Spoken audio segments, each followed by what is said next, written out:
Hello, this is Michelle with Sipology, and we're doing our day number 2 of our 24 Steeps of Tea collection. This is for the 2020 holiday.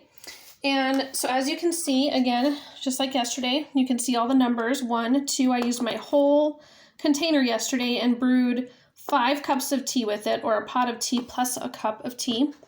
Today we're doing day number 2. This one's going to be easier to read than yesterday. Now, as you can see, it says right in the bottom right there, it's a pu'er tea, and it's called white chocolate macaroon. You brew 1 teaspoon per every 8 ounces for 2 to 3 minutes, and you can brew it 3 times. So I'm gonna get us a place to work from again. Okay, so we don't make a mess. So here's our pu'er tea. And I'm actually going to pour it in here just like I did yesterday so you can see it.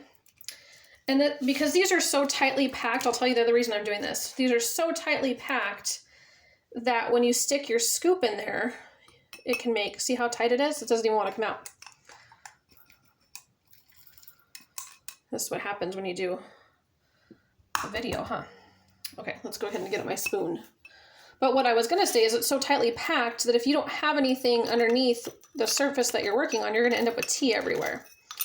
So they give you a lot of tea, even in just these little tins, that is so tightly packed in there. Okay, so again, just like yesterday, look at the amount of tea that's packed into this little container. I mean, look, this is a much bigger container. And it's all packed in there. So this is what the pu'er tea looks like. And we're going to brew it and then we'll talk about it. So I'm going to use a steeping sack, which again, we're going to talk about after we start brewing. So let me show you what it looks like. And then we're going to start brewing and then we'll talk about them. So this is a steeping sack. One side has a longer side. The other side has the shorter side. That way there's a pocket in here. And I actually have 2 cups of water here. And as I mentioned yesterday, I usually cold brew. When you cold brew, you can use twice the amount of product or twice the amount of time. So here's 1 scoop for 8 ounces. Here's the second scoop since I have 16 ounces. And again, this is our perfect cup of teaspoon. We're just going to leave it right there with the tea. And you can do one of 2 things. You can fold this over however you'd like. You can just fold it and put it in your cup or your mug. I do use glasses for 2 reasons. 1, so you can see the colors of the tea because they are so beautiful. And 2, as I mentioned, I cold brew. I drink everything iced tea basically. So I don't even have very many mugs in the house. We have like 2, and it's for when people come visit. So I'm going to tie it in a knot instead. I just looped it around, shoved it through, and then you have a regular type tea bag that you can now put right in your water. So you put it right in your cup or your mug. This is a pu'er tea. So I'm going to use my handy dandy timer. As you can see, it is 2 minutes for green, 2.5 minutes for black and pu'er, 3 minutes for oolong, 4.5 for herbal, fruit, veg, and white, and 5 for rooibos, and 5.5 for mate. So we're going to go back, and since I have cold brewing, we're going to do it twice, 2 times. So 2.5 plus another 2.5 is going to be 5. So this is just, again, because we're cold brewing. So we're going to let it brew for 5 minutes, and we're going to talk about the steeping sacks first. So I showed you what they look like and how to use them. This is how, if you were to order them off our site, they come in a box of 100 steeping sacks. As you can see, you can put the sacks right in a teapot, a mug, and as I did, a glass. So they're very versatile. And they have very small holes in them, again, so you can use them with all of our different teas. So it's a very universal product. It works with everything. And so obviously you just scoop your tea leaves into your filter, dip the filter into your water, and steep. Very super simple to use. And the best part, as I throw the boxes onto the floor, is that keep in mind that most mugs, just so we can talk about this really quick, most mugs are 12 to 14 ounces. So when you read inside your steeping box how many teaspoons to use with your product, that's for every 8 ounces. So you may need a little bit of extra product, or your tea may be too weak. The steeping sacks, as I mentioned, come in a set of 100, and we just use, one level scoop. It doesn't need to be heaping. One level cup, perfect cup of tea per 8 ounces. So since I had 16, I used 2, and look how much tea is left. There's still very easily another 2 to 3 cups worth of tea in there. They give you a ton of tea in these little containers. And then, so they're on and with the tea bags, I'm sorry, I always ramble and get nervous, and I'm so sorry.